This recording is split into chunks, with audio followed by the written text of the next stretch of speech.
Hi, I'd like to welcome you to the X32 Live webinar and user group. The topic today is X32 Compact and the new X32 family.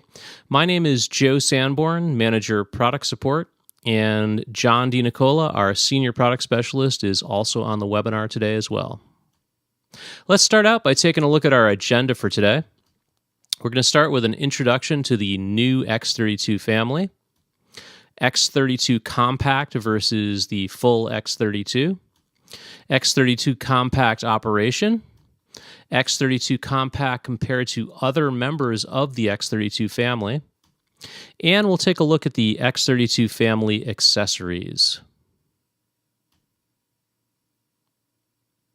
Same power, different size. I want to start by just mentioning that the X32 Compact, as well as the Producer, X32 Rack, and X32 Core, all feature the same mix engine as the full original X32. Okay, in regards to the feature set of the X32 Compact, I mentioned on the last slide that we have a full 40 input mix engine. As far as physical I/O, we have 16 Midas Design mic pre's, and by simply adding the S16 digital stage boxes, you can very easily get the Compact up to a full 32 mic preamps. We also feature 6 aux ins and outs. These are on TRS quarter-inch jacks. We have 25 mix buses, that's 16 buses, 6 matrix mixes, and the main left, center, right for a total of 25 mix buses. And we also feature 8 stereo effect slots with 40 plus algorithms. We have a wealth of other mix options on the X32 Compact, some real pro-level features such as the 8 DCA groups, and 6 mute groups. We include a 32 by 32 recording card via the expansion slot. And I'd also like to mention that there are a number of other expansion cards that are going to be available that fit in the same expansion slot. In regards to the digital I/O, the X32 Compact, as well as all the other X32 family members, include the Ultranet. This is the Behringer exclusive protocol for the P16 personal monitoring system, as well as AES-50. This is a technology coming over directly from Clark Technic, also part of the music group. And this allows for a digital snake system to be used with the X32 Compact to connect our S16 digital stage boxes. As far as remote control, we have a few different wired and wireless options. If you are going wired, we have the X32 Edit. This is on the PC, Mac, and Linux platform. And we also have a wireless option. Basically, on the back of the X32 Compact, there is an Ethernet port. So you can plug directly into the Ethernet port on your computer for a hardwired solution, as I mentioned with X32 Edit, or you can use that same Ethernet port to connect to a wireless router. If you're going that route, we have a great solution with the X32 Mix app. This is our iPad application. And if you want to get into any wireless monitoring mixing, we also have X32Q, which is our iPhone and iPod Touch app. So a lot of different options for use with the X32 Compact. Let's spend a few minutes and take a look at the difference between the X32 Compact versus the full X32. Mainly, we're talking about I/O differences and control surface functions. So in regards to I/O, the X32 Compact has 16 local mic preamps with 8 XLR outputs. If you're familiar with the full X32, that would have 32 built-in local mic pre's and 16 XLR outputs. We also have dedicated monitor outputs on quarter-inch outputs only. That's another I/O change. On the full X32, you also get XLR outputs as well for your monitor outs. The good news is that by simply adding the S16 digital stage boxes, as I mentioned earlier, you can add I/O onto any of the X32s for more I/O solutions. You also have a bit of a condensed control surface, thus the name X32 Compact. And we have 17 motorized faders. That's 8 input faders, 8 output faders, and 1 master fader. We've removed the bus send encoders from the channel strip. So you'll notice that's a minor difference in your control strip. And we also have a smaller assign section. All right, let's take a second and talk about some different applications that the X32 Compact is perfect for. Due to its smaller footprint, studios with limited desktop space, AV applications with smaller setup areas and channel counts, and we've also had a lot of success with audio schools being very interested in the X32 Compact, where it's desired to have many consoles in one room or one classroom. If we take a look at a side-by-side comparison, and this is roughly to scale, on the left you see the full-size X32. We're at about 35.4 inches wide. On the right, we have the X32 Compact coming in at 24.6. So you're losing about 10 inches of width. So it's really a nice little package. Pretty much one person could carry this into a gig, and it's just more of a compact solution for those tighter spots. In reference to the X32 control surface functions, we mentioned that there's 8 less input faders. So therefore, you're going to use those 8 input faders and just go through more layers. So you have layer 1, which is channels 1 through 8, layer 2 for 9 through 16. And then we, on layer 3, this is channels 17 through 24. If you connect the S16 stage boxes, mic preamps 1 through 8 could come up there. Channels 25 to 32 would be channels 9 through 16 on the S16. Then you get to your aux input layer and your USB recorder returns. So the aux ins are those auxiliary TRS inputs on the back. You have 6 of those. And then your channels 7 and 8 would be your USB 2-track recorder return. Then we get to our FX returns layer. This lays out perfectly for 4 stereo effects returns. These are usually set up for effect slots 1 through 4 in stereo, returning on this layer. And then we have bus 1 through 8 master and bus 9 through 16 master, which we'll be getting into shortly.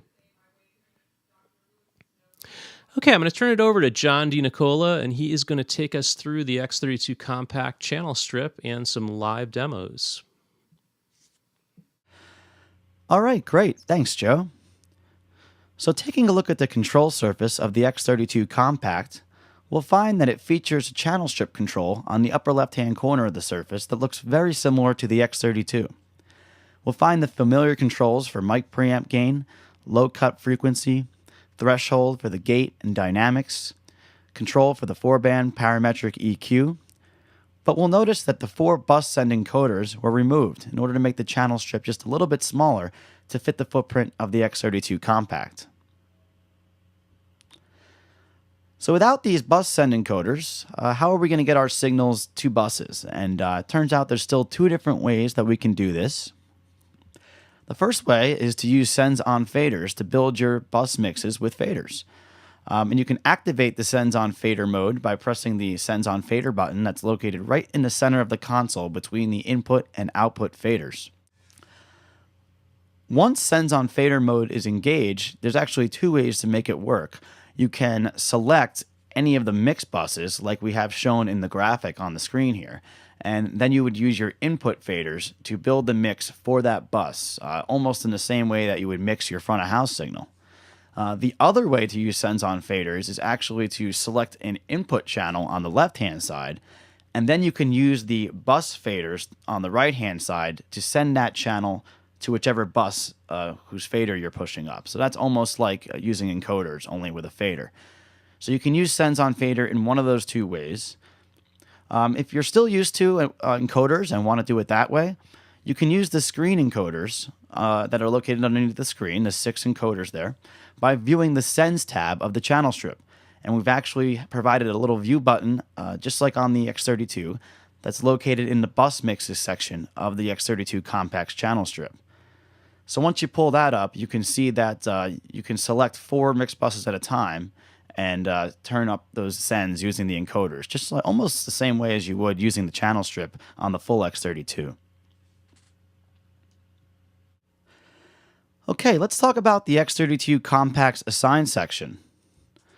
On X32 Compact, there are 8 user-assignable hotkeys that are on a single layer located just above the mute group section on the bottom right-hand side of the console.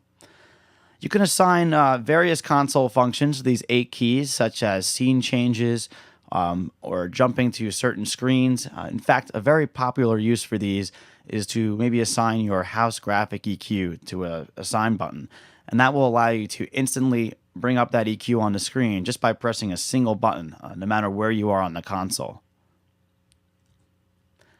If you're using X32 Edit, our PC, Mac, or Linux software, you still have access to the full-featured assign section, which is on the X32, which includes encoders. So you can still assign things to those controls in X32 Edit and use them, but you're only going to have access to those first 8 buttons that are on the X32 Compact's control surface. So just worth mentioning, another advantage to using X32 Edit while mixing.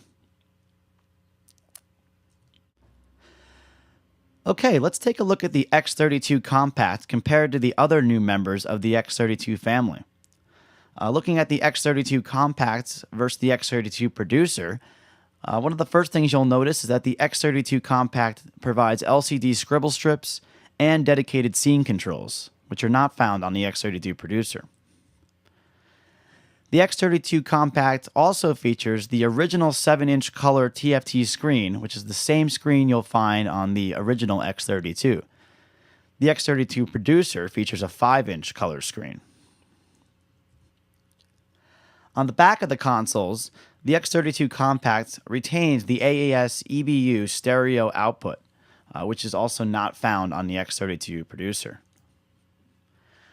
One advantage to the X32 Producer is that it is 19-inch rack mountable, which is the reason we had to go with the smaller screen and lack of scribble strips. Looking at applications for the X32 Producer, I'd say any situation where a rack-mounted solution is needed and faders and control surface are still desired. As you'll see soon, we have other X32s coming out that are just rack-mounted with no control surface. So this is kind of an in-between. Right before you get to that point, you still have the ability to have a control surface with the X32 Producer. So this could be great in the studio. You can rack mount the X32 for a compact and mostly portable recording rig that gives you very high quality inputs and outputs, as well as still offering control for your DAW via the Mackie control and Huey emulation.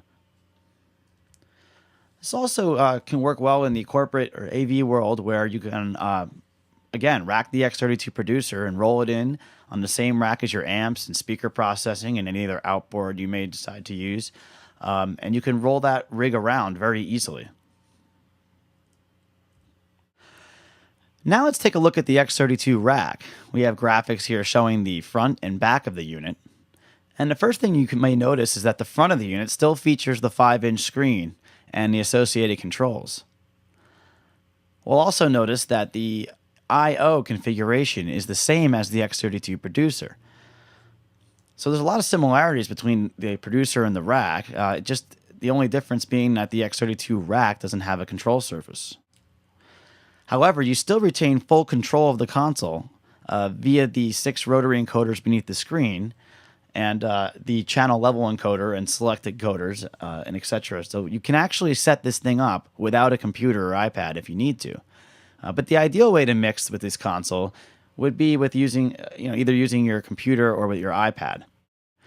So you can either connect directly to the back Ethernet port using your PC, Mac, or Linux computer for hardwired control via X32 Edit, or you can control this wirelessly via X32 Mix on iPad or on your laptop with X32 Edit connected to a wireless router.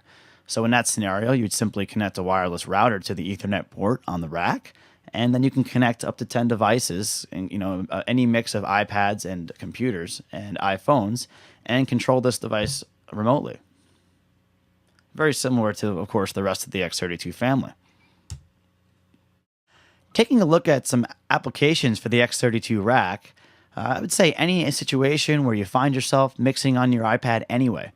There's a lot of engineers out there now that find themselves pretty comfortable mixing entire shows on iPads for various reasons. Whether you're in a situation where there's no room for front of house, or front of house is in a bad spot, or you've just liked the ability to have the touch screen.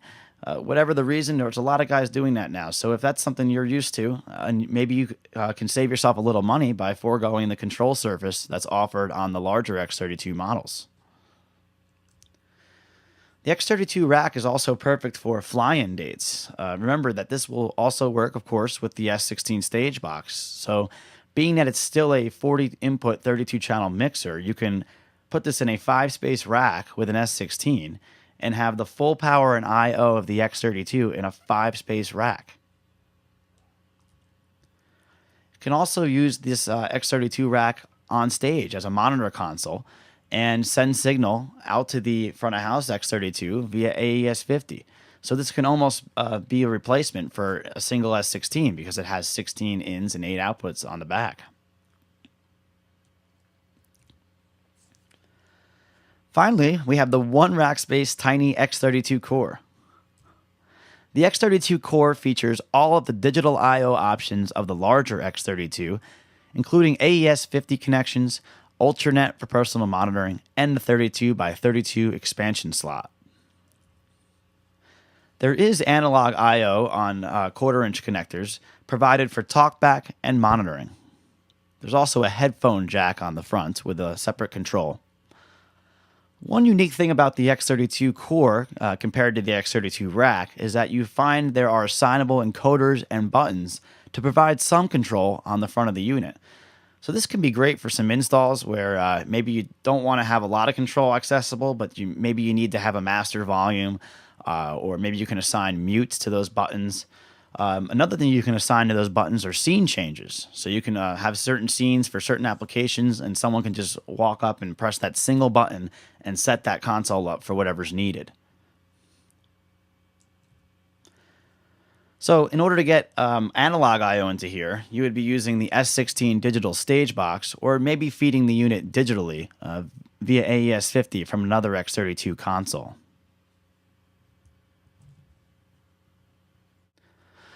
Thinking about applications for the X32 core, it's really a great solution anytime you need your mixer to be out of the way and you'd like your I/O to be separate from the mix engine. So with the X32 core, you can simply install S16 stage boxes where they will be used, put the mixer away in a closet or in the back of the room, and you'd only be paying for the I/O that you actually need, rather than having the analog I/O on the actual mixer going to waste. You can also use the X32 core in conjunction with another X32 as a monitor console, for example. You could place the X32 on stage with a router, and you could let your musicians control their mix via X32 Mix or X32Q on iPad and iPhones. And remember that the X32 features the same expansion slot as other X32 models for additional digital I/O. So you can use the included multi-track recording card for studio and recording applications. And in the future, we'll have the ability to integrate with other audio networks via the future expansion cards that are coming out. One of the primary concerns that we've been hearing from people as we're getting ready to launch the X32 rack and X32 core is the availability of a solid, reliable control, since you'd be primarily using your iPad or computer to control this, usually wirelessly. And I just want to point out and remind everybody that, when using a wireless router, because the X32 family supports multiple devices at a time, you can have redundant control by having multiple iPads, or the best way really is, as shown in this diagram, is to hardwire with an Ethernet cable your laptop directly to the wireless router that's plugged into the console. And that gives you a solid wired connection. And then you could still connect multiple iPad or iPhone or iPod touches to control wirelessly. So it's a great way to set up redundant control for those consoles. Let's talk a bit about expanding the X32 with the S16 stage box. And of course, many of you may be familiar with this unit already, but the S16 stage box serves as a digital snake as well as an expander for the X32 compact producer, rack, and core. And that's because those are all 32 channel 40 input mixers. So by connecting the S16 to the X32 compact, for example, you get a full 32 channels and 16 outputs that you can use. And that also applies to the producer and the rack, and you can connect 2 of these to the core for a full 32 by 16 solution. The S16 features 16 of the same remote controllable Midas design preamps that are found on the X32 consoles. So you can be confident that whether you're plugging your microphones into an S16 or directly into a console, you're going to have consistent sound quality either way. The boxes also feature 8 XLR outputs.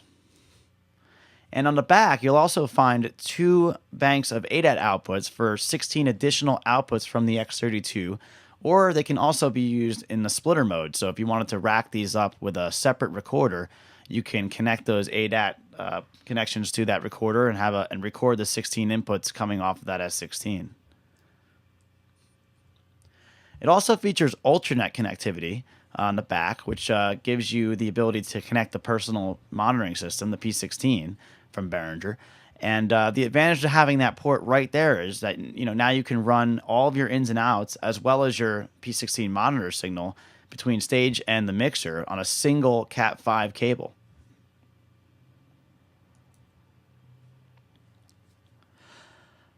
P16.